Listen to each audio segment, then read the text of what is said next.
Hello, everyone, and welcome into Senior Living Live. My name is Melissa, and as always, we appreciate you joining us. And I am joined today by one of my favorite people, Angel Allaire.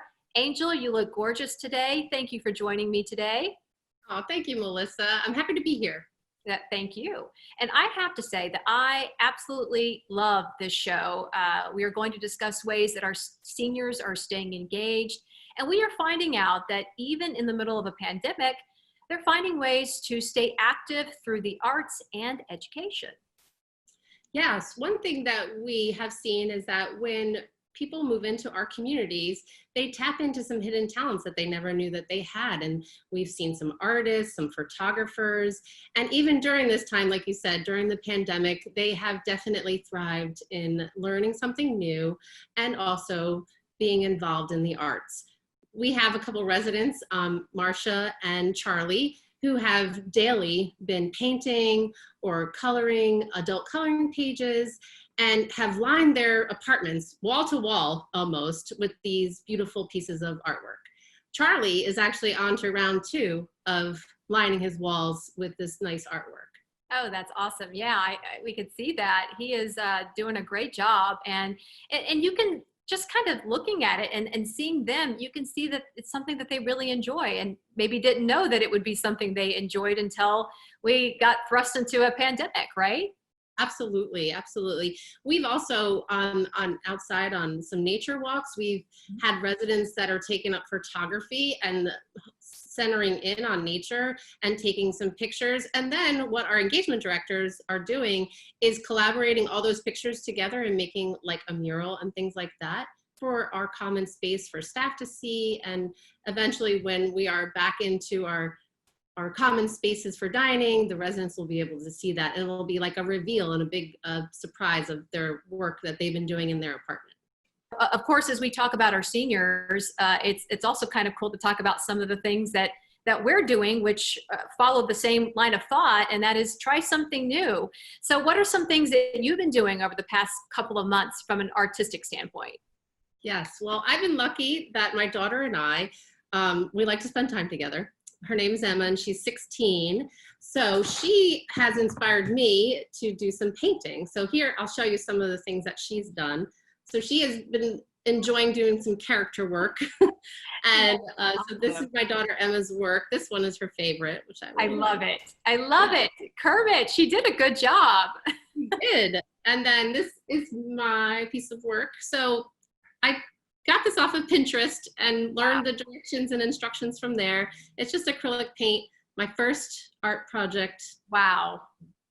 So impressive. Okay, so that looks like something. That looks like something you could go sell right now. I mean, did you ever know that you could paint something that looks that good?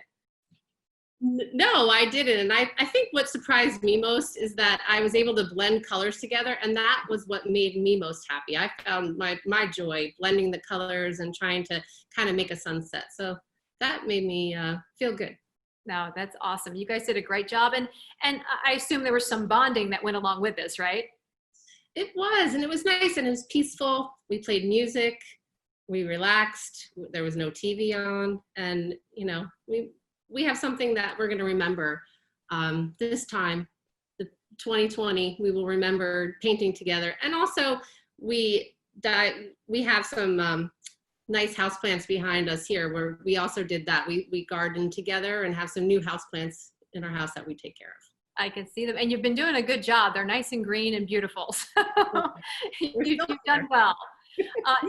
So what are some of the maybe more popular ways that the communities are helping seniors stay engaged? Like what are those sort of home run engagement opportunities you're seeing? Sure. Our residents, seniors, they really love to learn at no matter what age. So we have virtually brought in some lectures. So learning about different art and artists, different areas, things like that. They really love that. Also, as I mentioned earlier, some really fun collaborative artwork. One of our communities had this idea, each resident and also staff had a feather that was blank. So they each had a feather and then they decorated it on their own, they painted it on their own, whatever they wanted to do. And then the engagement director collected them and made this beautiful set of wings that then some staff would take their picture in front of. And it turned out amazing, and it looks beautiful, and the residents are going to love to see that as well.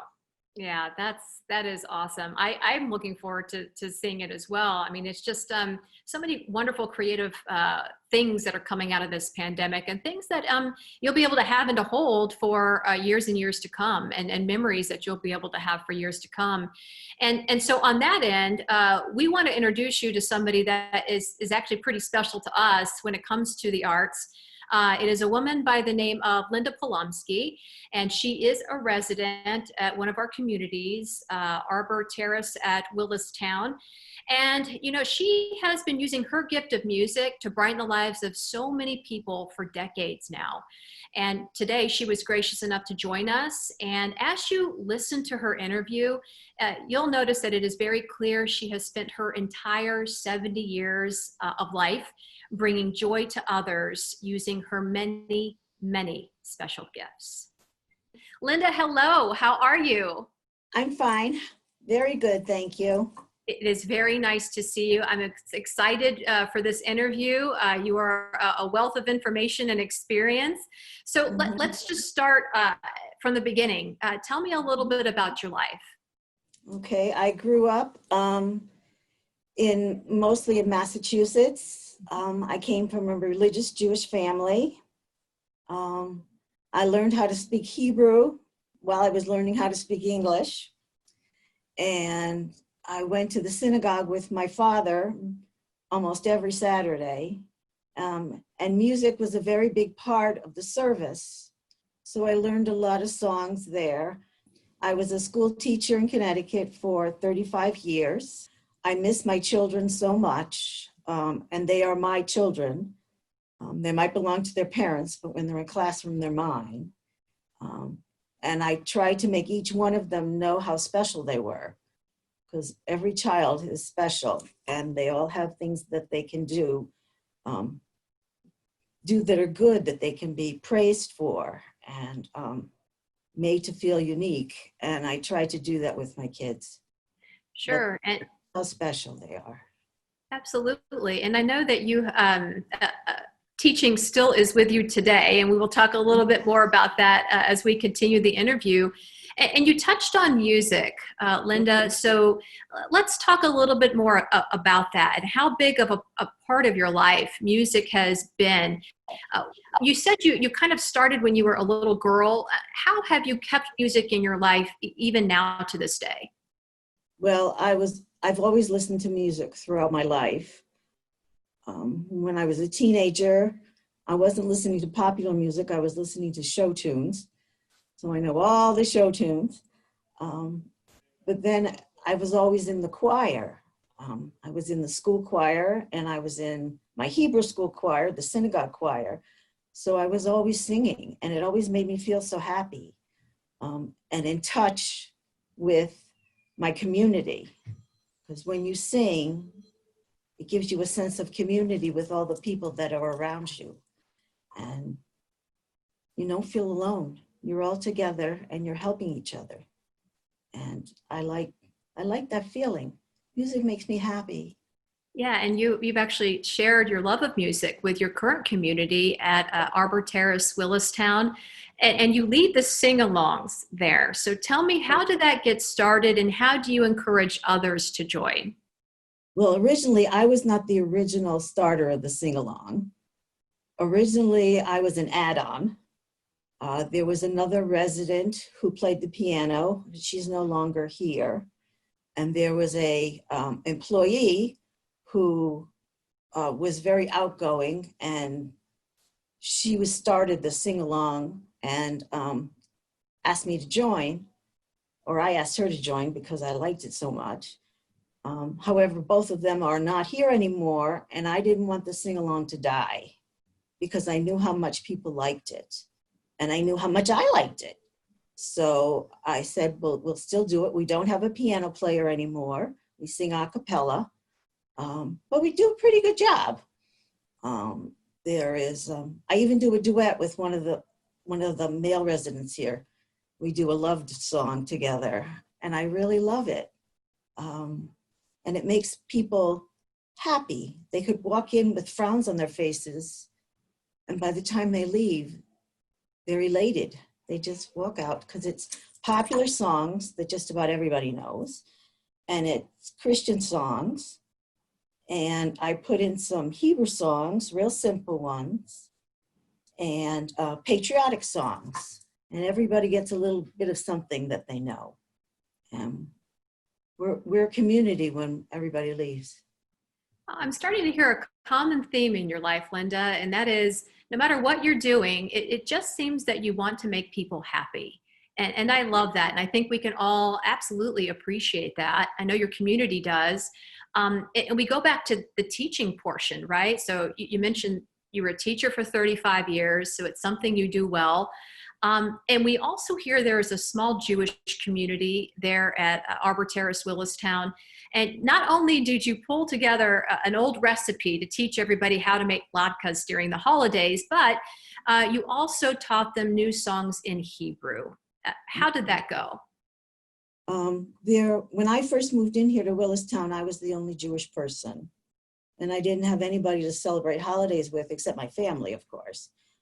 But then we have 5 Jewish people here now.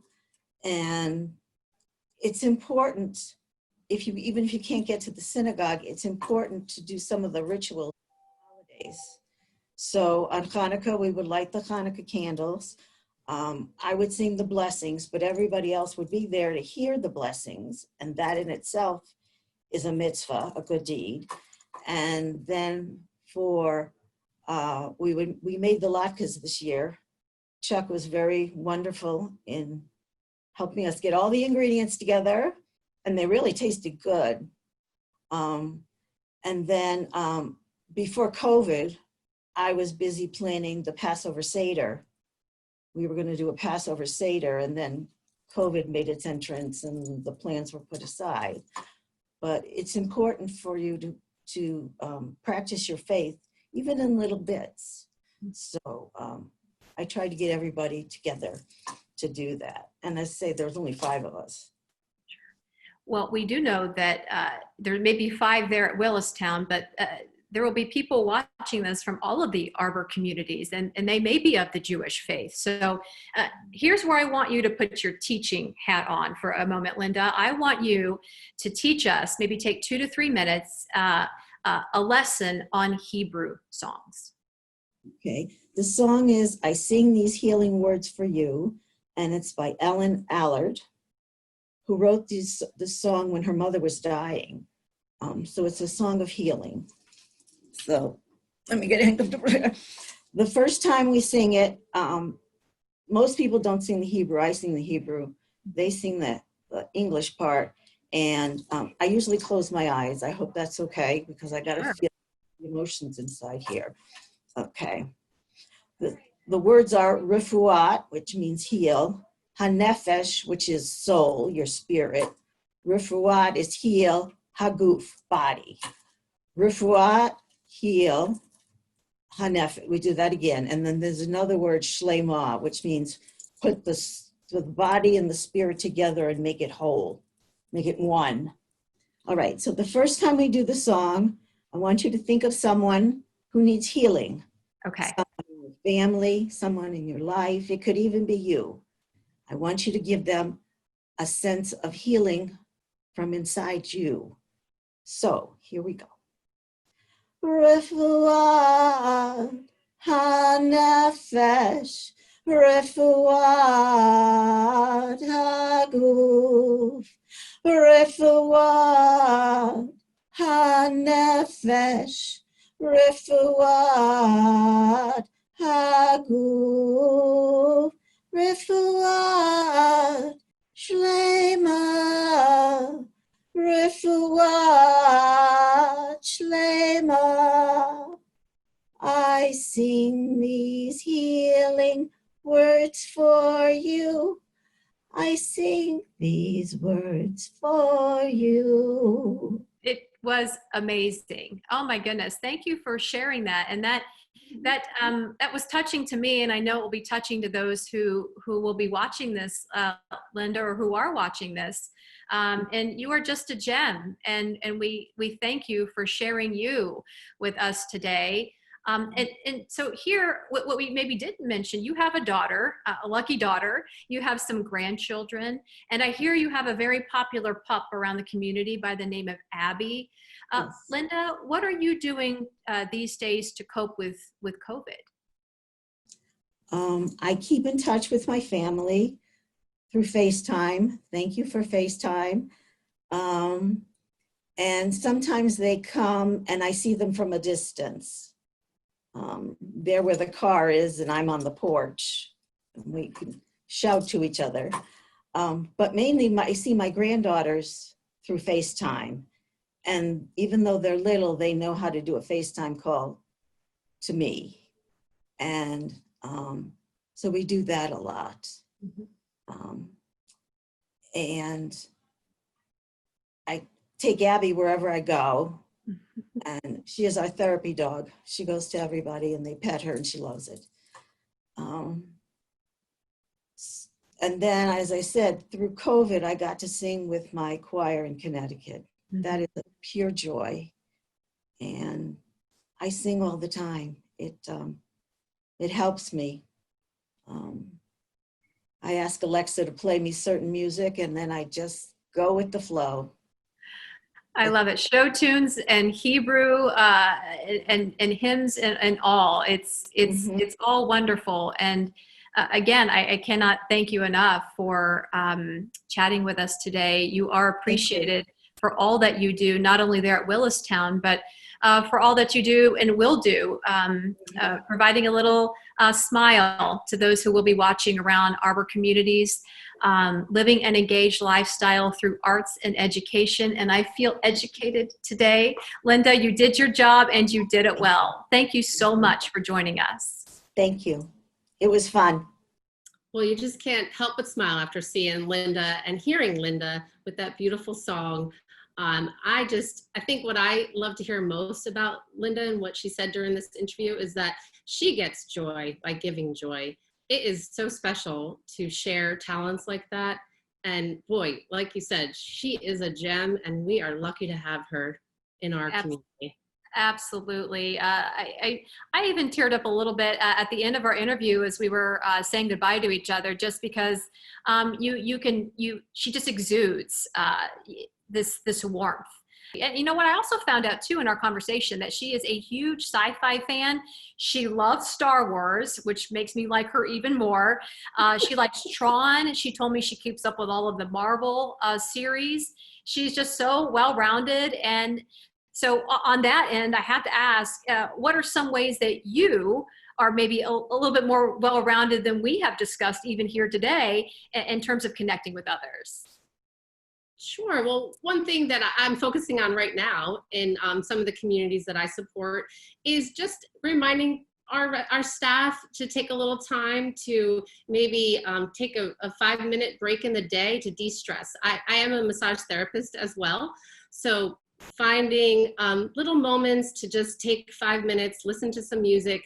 We're going to do a little program where they have their own individual eye mask. They're going to be sitting socially distant, apart, and have aromatherapy in the air, soft music, just reminding people to take some time for yourself.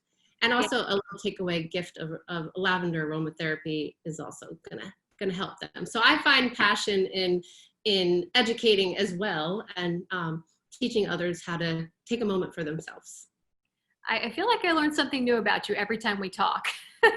And we've talked quite a bit, but I keep learning new things about you. So that's excellent, a great example there. And of course, we want to hear from you. So we want to know what maybe hidden talents you found over the course of the past couple of months through this pandemic. So feel free to join us in the conversation. Tell us the ways that you connect with others and how you stay engaged through the arts and education. We challenge you to go to our Facebook page or the Facebook page of your community and give us a shout. Tell us how you stay engaged using the hashtag #StayEngaged. So Angel, before we leave, any final thoughts? I think I just want to say thank you to the residents that have been thanking us. So the residents have taken time, created beautiful little murals that they put on their apartment doors, thanking the staff. And I just want to say thank you to them for really thanking us. Angel, great stuff today. Thank you so much. And for all of you watching, thank you as always for joining us. And you can always check out our Facebook page. We've got a lot of content already up there. It's full of information about senior living, www.seniorlivinglive.com. For Linda and Angel, my name is Melissa. Thank you for watching, everybody. And as always, have a great day. Thank you.